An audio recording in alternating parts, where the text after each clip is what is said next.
Kumusta po kayo mga kapamilya? Ako po si Ron Vilaro and welcome to the newest segment ng Adobo Nation, kung saan tayo po'y maglalakbay sa iba't ibang lugar.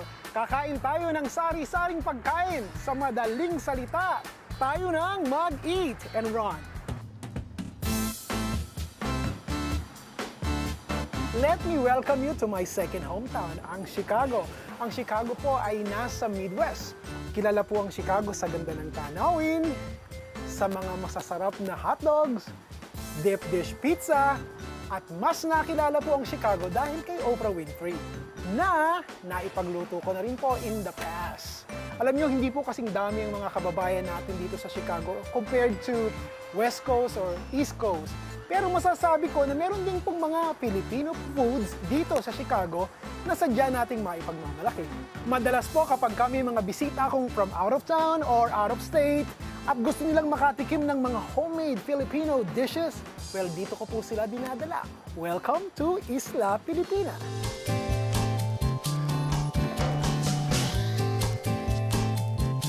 Well, simple lang pala ang loob ng isla. They have simple decors, you have paintings made by local artists, and to here,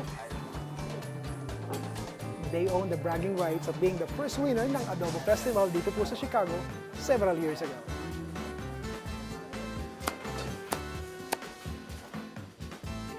Naging famous na po ang isla, hindi lang sa mga Pinoy. Naging famous na rin sila sa mga non-Filipino. Siguro dahil na rin sa BYOB sila. Bonus na yun, di ba? At saka ang very affordable prices nila sa kanilang menu. Alright, I want to start with your lumpia Shanghai, but just give me the 10 piece, okay? Okay, sure. Alright, and then moving on, I love your pancit canton. Okay, great. And it's cheap. Alright, crispy chicken. Siyempre, pag may chicken, dapat merong vegetables. So give me pinakbet. I have a lot of food in front of me.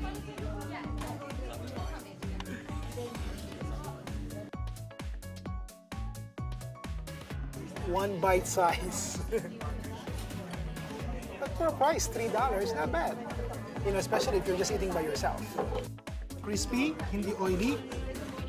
Alam nyo na kapag ka ang prito galing sa lumang mantika, definitely this is not one of those. Fresh ang kanilang cooking oil na ginamit. You can use canola, vegetable, or peanut oil.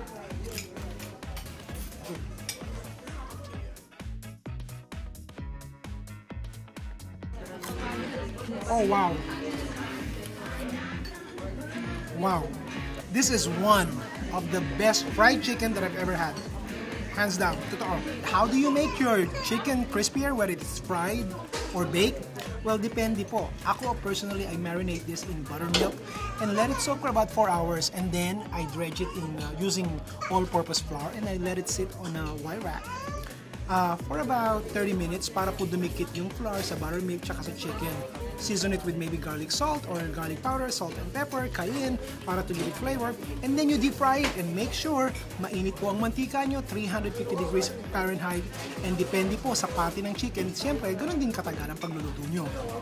And as for dipping sauce, you know what? Nothing better than the good old ketchup. Paborito ko talaga kahit saan ako pumunta ang pancit canton. Pero there are a few places that I've been na masarap ang pancit canton. Isla is one of those. Yung vegetables are not fully cooked, which I really like, half cooked, and then you have your chicken. Wala silang chorizo, wala silang Chinese sausage, which is just fine. Pancit canton to eh. Sa presentation pa lang, mapapahiya ba naman kayo sa mga guests nyo? This is actually good for 2 people or sometimes 3 kapag ka side dish nyo ito. Napakalaki. I like the idea of not really cooking the vegetables very well. Gusto ko half cook lang. Hindi ko alam kung mapait ang kanilang ampalaya.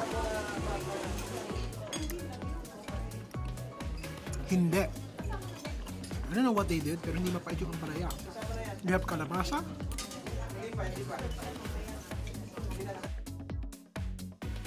Kanina po, ipinahabol ko etong tocino. Kasi nakita ko next table, mukhang ang sarap. Check this out. Sasawsaw nyo sa maanghang na suka na may sili at meron siyang sibuyas. And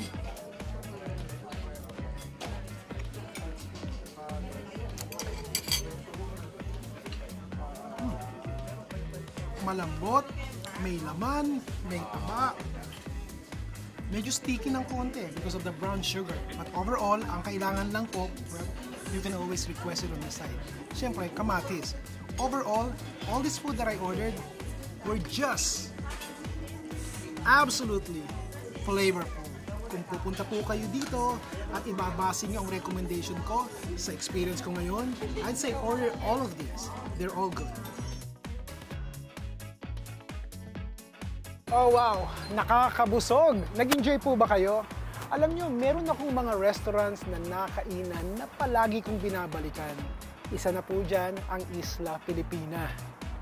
And when you find the time to visit Chicagoland at gusto nyo pong kumain ng mga homemade Filipino dishes, well, pasyalan nyo po ang Isla Pilipina. Hindi po kayo mapapahiya sa inyong guests at sa mga non-Filipino guests nyo kung meron po kayo. Mga kaibigan, wala na tayong oras, so paalaman na naman po. Pero paalala lang, kung meron po kayong mga restaurants na gustong i-feature at mga kababayan nating nagtatrabaho in the food industry na sadya namang pwede nating maipagmalaki, why don't you send or post me a detailed message sa aking pong bagong-bagong Chef Ron Bilaro Facebook page. Who knows, baka next week, kayo na ang kasama ko. Ito ang puntahan natin, Tikman ng Malaman. Maraming salamat po kay Dr. Tina Sagil, Olivia Kido ng O Skincare, Jean, Jolina, and Gloria ng Munay Salon, Las Vegas. Huwag po kayo magpapakabusog dahil next week sasamahan nyo na naman ako when we eat and run. Goodbye!